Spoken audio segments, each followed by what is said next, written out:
खुलुमबाय बेयो बड'लेण्ड इंखं टेलिभिजन दिनै 2 नभेम्बर 2022 बुधबार खालि सानसेनि बरादखौ नोंथांमोननि खाथियाव लाबोदों आं सदानन्द दैमारिया।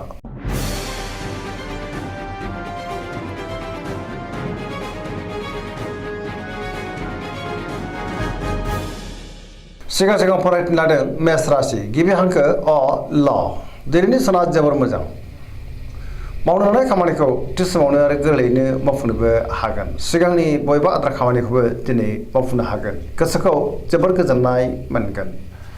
देहाया मोजाङै थागोन अब्लाबो नाथाय जानाय लोंनायाव सांग्रां जानांगोन। रांखावरियाव मोजां बेफार फालांगियावबो मोजां होनजायो। सोरबा लोगोनिफ्राय मोजां खौरां फैनोबो हागौ। गोसोआ दिनै जोबोर खुसि जागोन। लाइमोनफोरा गावबा गावनि गोसोनि साननायखौ फोरमायलायनोबो हागोन। न'खराव अननानै फैगोन। बिदा फंबायजों मोजां सोमोन्दो हागोन। गोसोनि बोलोआबो बांगोन। समाजाव दिनै मान मोनगोन। गुबुननि थाखाय गोबां मोजां खामानि मावनानै होनोबो हागोन। फरायसाफ्रा दिनै फरायनायाव गोसो दुंखांगोन आरो मोजां फिथाइ मोननोबो हागोन। पजिटिभ एनार्जिनि गोहोमबो गोग्लैगोन। वृष राशि गिबि हांखो इ अ ब दिनैनि साना जोबोर मोजां मोनफ्रोमबो बिथिङावनो जाफुंसारगोन। गोबां मोजां खाबुबो फैनो हागौ। गोसोखौ दिनै जोबोर गोजोननाय मोनगोन। गोसोनि बोलोआ बांगोन। सिगांनि बबेबा आद्रा खामानिखौ दिनै मावफुंनो हागोन। समाजाव मान मोनगोन। रांखावरियाव मोजां बेफार फालांगियावबो मोजां होनजायो। गोबां आय जानो हागौ। न'खराव दिनै अननानै फैगोन। बिदा फंबायजों मोजां सोमोन्दो थागोन आरो बिसोरनि हेफाजाबखौ मोननो हागोन। देहाया मोजाङै थागोन। गुबुननिफ्राय हेफाजाब मोननो हागौ। सिगांनि जेंनाखौ दिनै सुस्रांनो हानानै गोसोखौ जोबोर गोजोननाय मोनगोन। गोसोनि साननायफोरा मोगथाङाव दिनै जाफुंनो हागौ। पजिटिभ एनार्जिनि गोहोम गोग्लैगोन। सेंग्रा सिख्लाफ्रा जोबोर खुसि जागोन आरो गावबा गावनि गोसोनि साननायखौ फोरमायलायनो हागोन।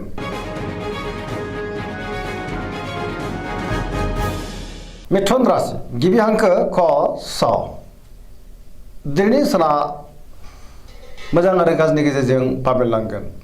गोसोआव गोनो गोथो साननाय फैनो हागौ। नेगेटिभ एनार्जिनि गोहोमबो गोग्लैनो हागौ। गोसोखौ दिनै जोबोर गुलाय गुजाय मोनगोन। लाइमोनफ्रा जोबोर आला खालाबो जानो हागौ। देहाया मोजाङै थागोन अब्लाबो नाथाय जानाय लोंनायाव सांग्रां जानांगोन। रांखावरियाव मोजां बेफार फालांगियावबो मोजां होनजायो। समाजाव दिनै मान मोनगोन। मावनो लानाय खामानिखौ थि समावनो आरो गोरलैयैनो मावफुंनोबो हागोन। सोरबा लोगोनिफ्राय हरखाबै गाज्रि खौरांबो फैनो हागौ। गुबुनजों मोजां सोमोन्दो लाखिनो गोब्राब जागोन। लाइमोनफोरनि गोसोआ दिनै जोबोर उसुखुथु जानो हागौ। सांग्रां जानाया गाहाम। कर्कट राशि गिबि हांखो ड ह दिनैनि साना जोबोर मोजां बहाबा हान्थिनो एबा दावबायनो खाबु मोननोबो हागौ। गोसोखौ दिनै जोबोर गोजोननाय मोनगोन। सोरबा लोगोजों बाख्नाय जानोबो हागौ। गोसोआव पजिटिभ साननाय फैगोन। गोथों आरो गोग्गो साननो रोंगोन। गियाननि आंखाल जानाय नङा। मावनो लानाय खामानिखौ थि समावनो आरो गोरलैयैनो मावफुंनोबो हागोन। रांखावरियाव मोजां बेफार फालांगियावबो मोजां होनजायो। अब्लाबो नाथाय खरसायाबो बांनो हागौ। समाजाव मान मोनगोन। देहाया मोजाङै थागोन अब्लाबो नाथाय जानाय लोंनायाव सांग्रां जानांगोन। गुबुननिफ्राय थोजासे हेफाजाबखौ मोननो हागोन। फरायसाफ्रा दिनै फरायनायाव गोसो दुंखांगोन आरो मोजां फिथाइ मोनगोन। सोरजोंबा बाख्नाय जानोबो हागौ।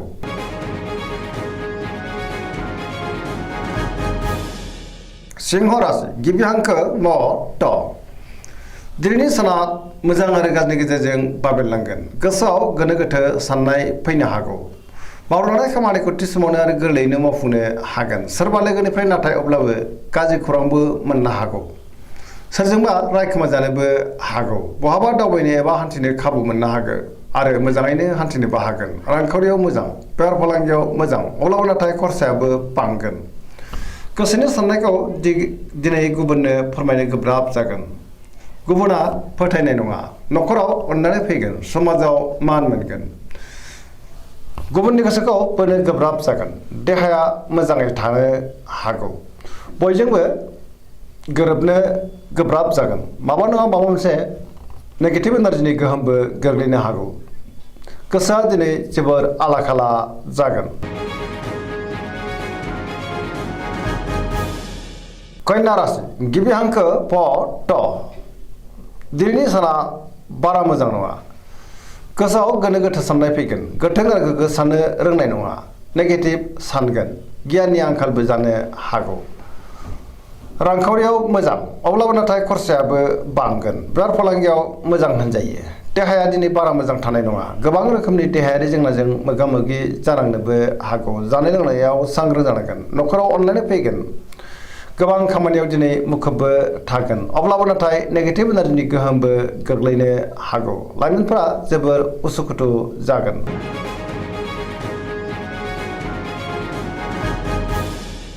तुला राशि गिबि हांखो र ट दिनैनि साना जोबोर मोजां गोबां रोखोमनि मोजां खाबु फैनो हागौ गियाननि आंखाल जानाय नङा गोसोनि बोलोआ बांगोन सिगांनि बयबो आद्रा खामानिखौ दिनै मावफुंनो हागोन मावनो लानाय खामानिखौ दिनै मावफुंनो हागोन देहाया मोजाङै थागोन रांखावरियाव मोजां अब्लाबो नाथाय खरसायाबो बांनो हागौ बेफार फालांगियाव मोजां होनजायो न'खराव बिसि फिसायनि गेजेराव अननानै फैगोन समाजाव दिनै गोबां मान मोनगोन गुबुननि थाखाय गोबां मोजां खामानि मावनानै होनोबो हागोन सोरबा लोगोनिफ्राय मोजां खौरां फैनोबो हागौ गोदान थांखि लानो रोंगोन लाइमोनफोरा जोबोर रमान्टिक जागोन आरो गावबा गावनि गोसोनि साननायखौ फोरमायलायनोबो हागोन पजिटिभ एनार्जिनि गोहोमबो गोग्लैनो हागौ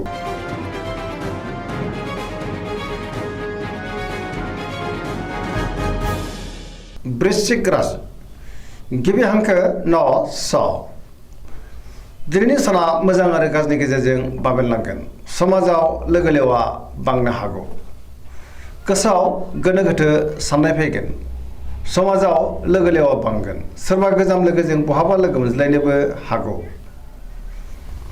गुबुननि थाखाय नाङा फाङा जेंनायाव गोग्लैनांनोबो हागौ सांग्रां जानाया गाहाम मावनो लानाय खामानिखौ थि समावनो आरो गोरलैयैनो मावफुंनोबो हागोन गुबुननिफ्राय हेफाजाब मोनगोन गोसोनि साननाया जाफुंगोन गोसोनि बोलोआबो बांगोन समाजाव मान मोनगोन न'खराव अनलायनाय फैगोन रांखावरियाव मोजां अब्लाबो नाथाय खरसायाबो बांगोन बेफार फालांगियाव मोजां होनजायो देहाया दिनै बारा मोजां थानाय नङा गोबां रोखोमनि देहायारि जेंनाजों मोगा मोगि जानांनो हागौ जानाय लोंनायाव सांग्रां जानांगोन फरायसाफ्रा दिनै फरायनायाव गोसो दुंखांगोन आरो मोजां फिथाइ मोननोबो हागोन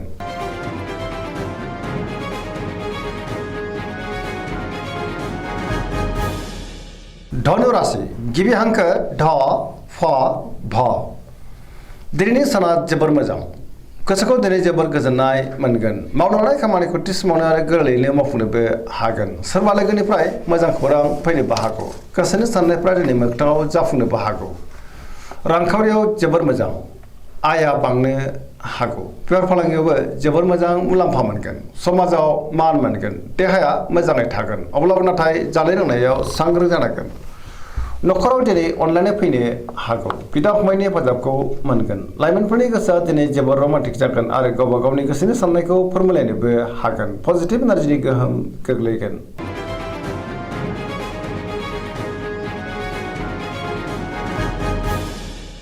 मकर राशि गिबि हांखो ख ज दिनैनि साना जोबोर मोजां गोसोनि साननाया मोगथाङाव जाफुंगोन मावनो लानाय खामानिखौ थि समावनो आरो गोरलैयैनो मावफुंनोबो हागोन रांखावरियाव जोबोर मोजां होनजायो अब्लाबो नाथाय खरसायाबो बांनो हागौ बेफार फालांगियाव जोबोर मोजां मुलाम्फा मोनगोन गुबुनजों मोजां सोमोन्दो लाखिनोबो रोंगोन मोनफ्रोमबो खामानिखौ दिनै मोजाङैनो मावफुंलांनो हागोन सोरजोंबा बाख्नायजानो हागौ गोदान खामानियाव दिनै आखाइ होजेननो हागोन न'खराव अननानै फैगोन बिदा फंबायनिफ्राय थोजासे हेफाजाबबो मोननो हागौ सेंग्रा सिख्लाफ्रा जोबोर रमान्टिक जागोन आरो गावबा गावनि गोसोनि साननायखौ फोरमायलायनोबो हागोन फरायसाफ्रा दिनै फरायनायाव गोसो दुंखांगोन आरो मोजां फिथाइ मोनगोन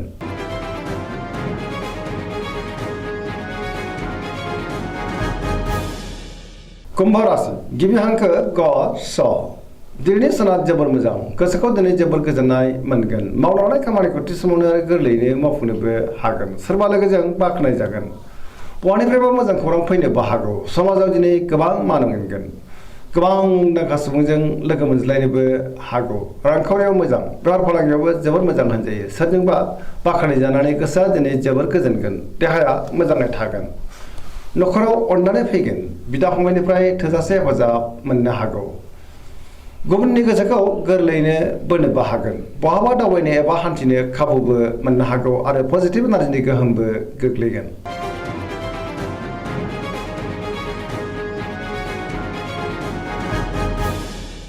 मीन राशि गिबि हांखो ड स दिनैनि साना जोबोर मोजां गुबुननि थाखाय गोबां मोजां खामानि मावनानै होनोबो हागोन गियाननि आंखाल जानाय नङा गोसोआव पजिटिभ साननाय फैगोन गोथों आरो गोग्गो साननो रोंगोन गियाननि आंखाल जानाय नङा गावनि गोसोनि साननायखौ दिनै गुबुननो फोरमायनोबो हागोन देहाया मोजाङै थागोन बहाबा दावबायनो एबा हान्थिनो खाबुबो मोननो हागौ रांखावरियाव मोजां अब्लाबो नाथाय खरसायाबो बांनो हागौ बेफार फालांगियाव दिनै जोबोर मोजां मुलाम्फा मोनगोन न'खराव अननानै फैगोन बिदा फंबायनिफ्राय थोजासे हेफाजाबबो मोननो हागौ सोरबा लोगोनिफ्राय मोजां खौरां फैनोबो हागौ लाइमोनफोरा दिनै जोबोर रमान्टिक जागोन आरो गावबा गावनि गोसोनि साननायखौ फोरमायलायनोबो हागोन पजिटिभ एनार्जिनि गोहोम गोग्लैगोन दिनैनि राशि फरायनाया एसेनोसै जोबनायाव बेखौनो खावलायो जाहाथे नोंथांमोना सानफ्रामबो जोंनि बे बड'लेण्ड इंखं टेलिभिजनखौ नायबाय थायो आरो साबस्क्राइब खालामो लोगोसे लाइक खालामो आरो शेयार खालामो एसेनोसै गोजोन्थों